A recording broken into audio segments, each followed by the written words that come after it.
हे भगवंता, केदारनाथा सौदागरा, मला माहीत नाही लोक तुझ्याकडे काय मागतात भगवंता. खरं मला माझा देश सुरक्षित पाहिजे, माझ्या देशातली लोक सुरक्षित पाहिजेत. प्रत्येक माणसाला त्याचा आनंद दरवळता यायला पाहिजे, प्रत्येक माणसानं आपलं आयुष्य जगायला पाहिजे असं मला वाटतं भगवंता.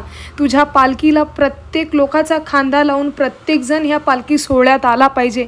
जगातल्या पाठीवर भगवंता कितीही कष्ट कुणाला असेल त्याला तू साथ देणार, ह्यासाठीच लोक धावून पळून तुझ्या यात्रेसाठी धावून येतात. पण मला 100% खात्री आहे, माझ्या नाथांची सेवा केलेला माणूस आणि माझ्या नाथांची चरणसेवा केलेला माणूस आणि त्याच्या यात्रेला आलेला माणूस कधी मोकळ्या हातानं रिकामी जात नाही. त्याच्या नाथांच्या ज्या घोड्यामध्ये जी ताकद आहे ना, तशी बळकट ताकद तो प्रत्येक त्याच्या दारी येणाऱ्या प्रत्येक त्याच्या भक्ताला देतो, अशी माझी 100% मान. अहो लोक घाबरतात कुठेतरी फिरायला जायचं म्हणजे. खरं एक आईवडील असं नाथांच्या चरणी निष्ठा ठेवून येतात की माझ्या मुलाला काय होणार नाही आणि माझ्या प्रत्येक फॅमिलीला काय होणार नाही, कारण की मी नाथ चरण सेवेला आलो आहे.